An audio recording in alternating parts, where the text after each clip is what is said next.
caught HIV while dating in Houston, Texas. Hold on. Listen, we're getting this message out. I said it, man. I said it.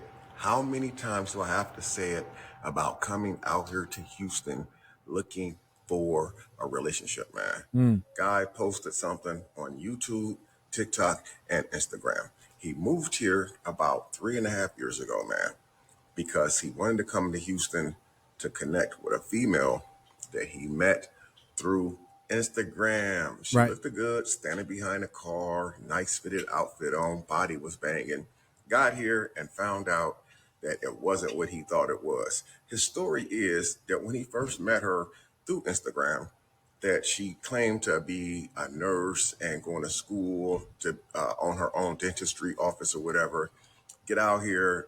A week after he moved out here, a week before she moved out here, she claimed that she lost her job. Her car was getting repoed or had got repoed. And that's just not the crazy story.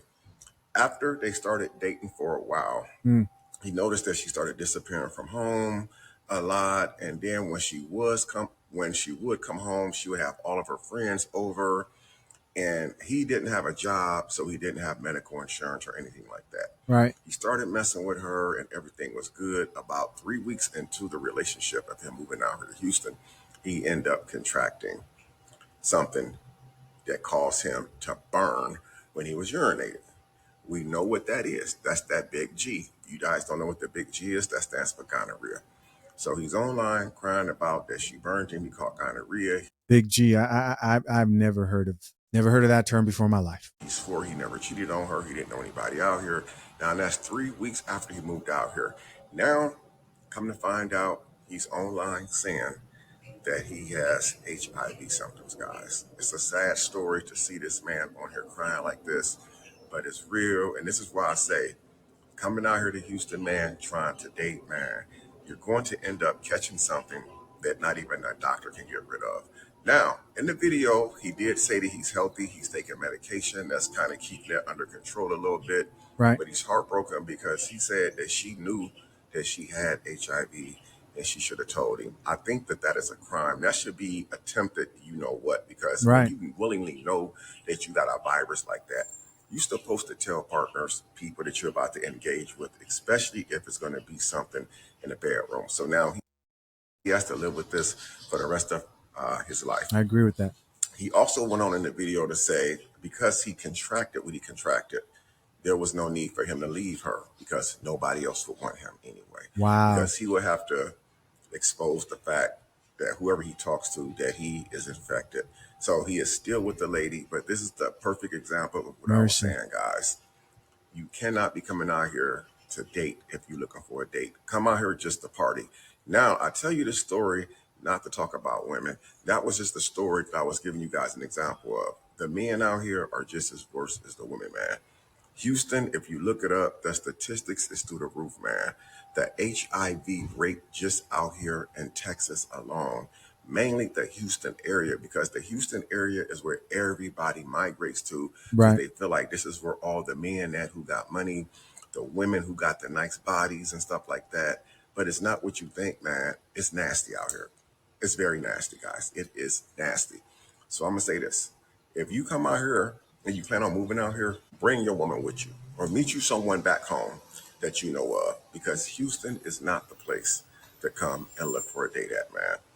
Like I said before, you're going to either go broke out here, you're going to be stressed out, and you're going to get cheated on. I promise you. But it's a sad situation that this guy got HIV because he decided to come out here in Houston to date, man. Let me know in the comments what you think this guy should do. Should he stay with the woman?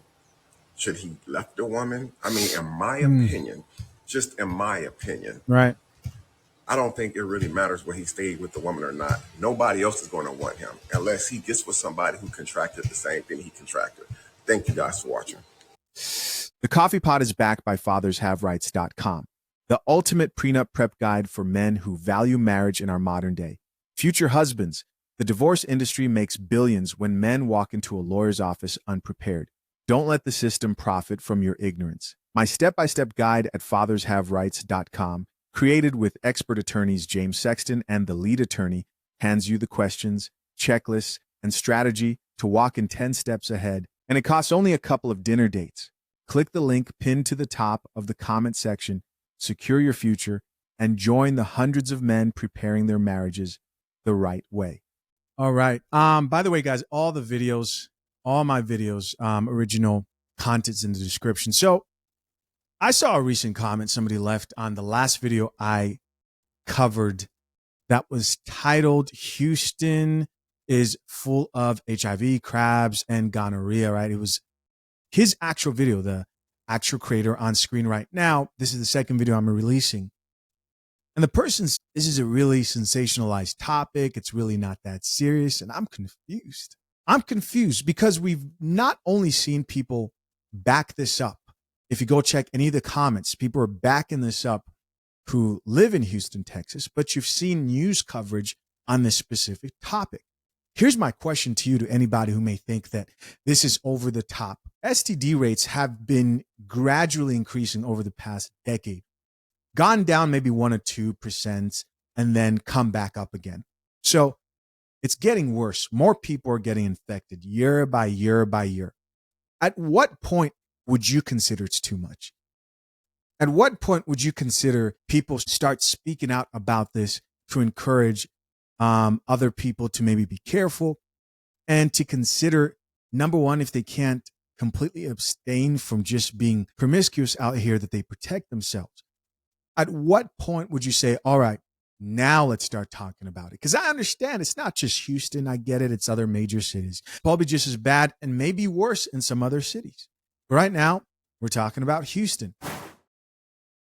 And of course, we got the tennis bracelets, we got the AP, the one that the rapper gave me, and they mad about it. Back to this man having an STD possibly and trying to give it to me. So I was dating this guy, and he's the first guy I've seriously dated since I've been abstinent. I talk about my 3.5-year abstinent journey and how sharp my intuition and discernment has been since becoming abstinent, and how I can just kind of see through men for who they are. Now, since the beginning of dating this man, okay, I've called cap. Everything about this man is cap. He makes content on TikTok. He's very well known on TikTok. And it's female-centered content, meaning how to treat a woman, trick on your girl, help boss your woman up, Mind you, in real life, he's nothing like that. So I've been calling cap on this nigga since day one because he's nothing like the content that he posts. Fast forward, we talk about a committed relationship. And he's like, yeah, I want to be with you. Are we together? Are we doing this? And I'm like, I guess. But for me, it just still didn't feel real because we hadn't had sex yet. I told him that I wanted us to go get tested together. I think it's only fair. Even though I haven't had sex in 3.5 years and I know I don't have anything, it's only right if I'm asking him to get tested that I get tested too. Mind you, every time I brought up this conversation, he would either try to act like he didn't hear me, he would be more so in his phone trying to not pay attention, or he would just pacify me with yeah, we can go, okay, cool, yeah, we can go. I made an appointment to go last week, but my cycle started. And since my cycle's 3 days long, I had to just redo my appointment. And they're like, okay, yeah, you can come in on Monday.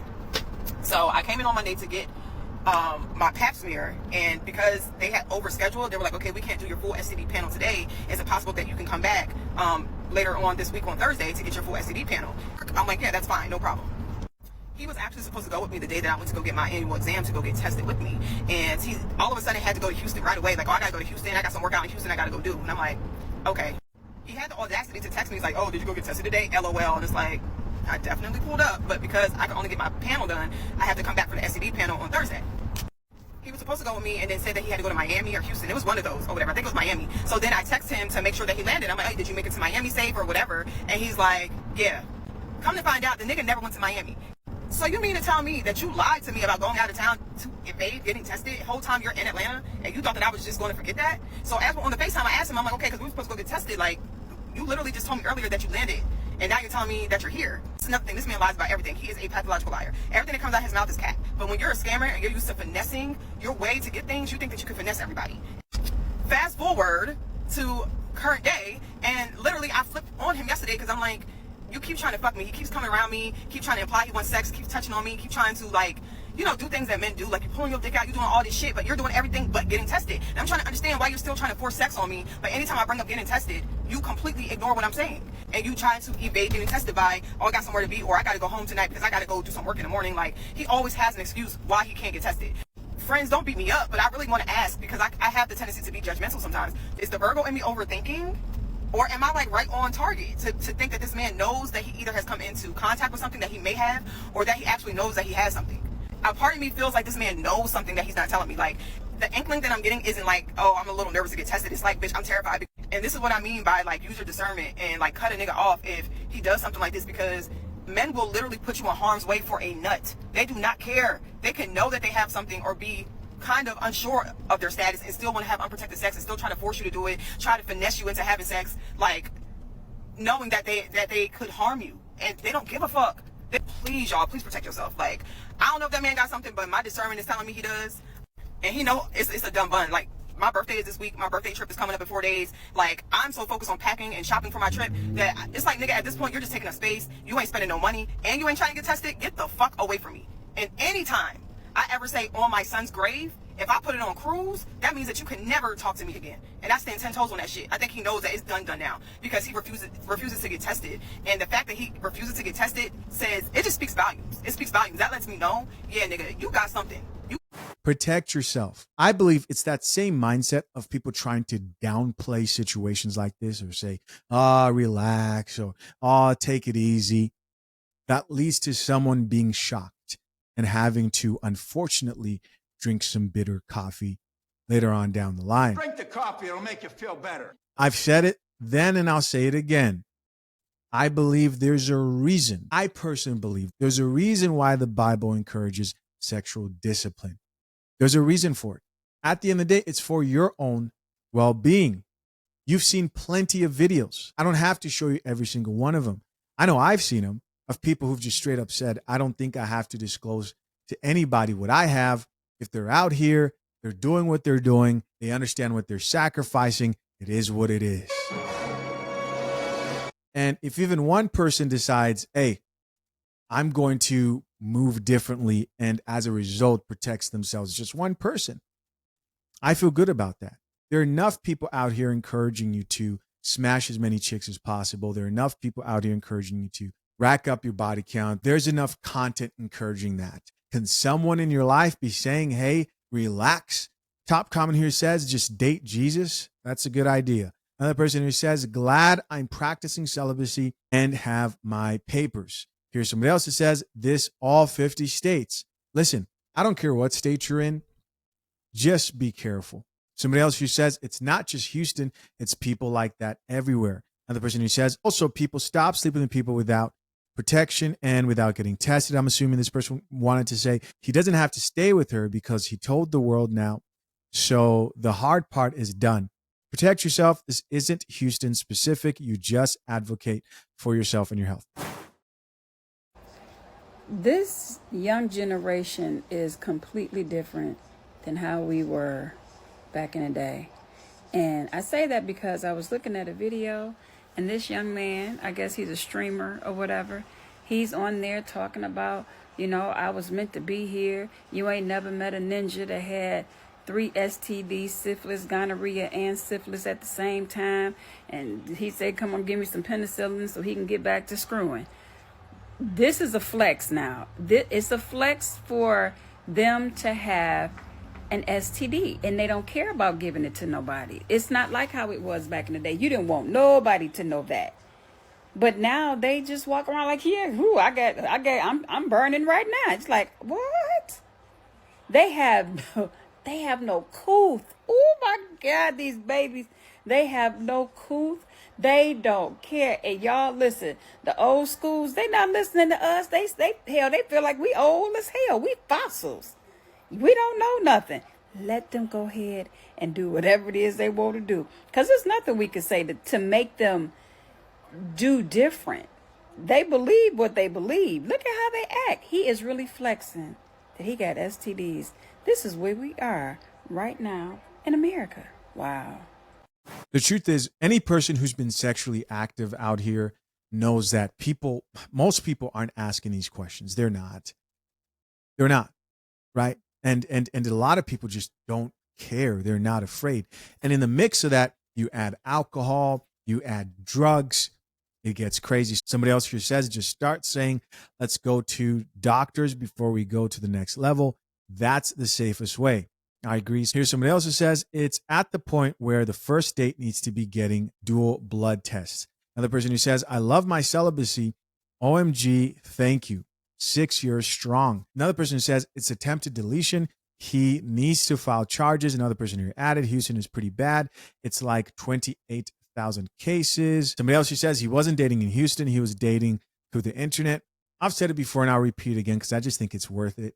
Being a content creator, I understand the power of technology. You know, you can edit your photos. You can make yourself seem almost unreal when it comes to the editing apps they have. And you see these chicks and you're thinking to them, oh man, this woman is so hot. She's so attractive, when she may stink, right? May smell bad. BO. She may not be all the way there in her head. May be hooked on drugs, may have a serious disease. Same thing with the guys. You see these dudes out here who look really clean and presentable. You don't know what's happening inside. Protect yourself. It is not worth it. There's some times where fear needs to be used as a strategy. And that's definitely the attempt here. Right. I don't believe in living in fear, but sometimes when a car is coming at you and the situation calls for people to wake up, you got to scream and yell and say, hey, snap out of it. Be careful out here. Protect yourself. Of course, guys, your thoughts. Hey, guys, as always, I appreciate you for checking out yet another episode of The Coffee Pod. To my currently engaged or soon to be married men, if you need a prenup and would like a guide that shows you how to get a solid and legally binding prenuptial agreement, hit the link into the top of the comment section and access your guide at fathershaverights.com today.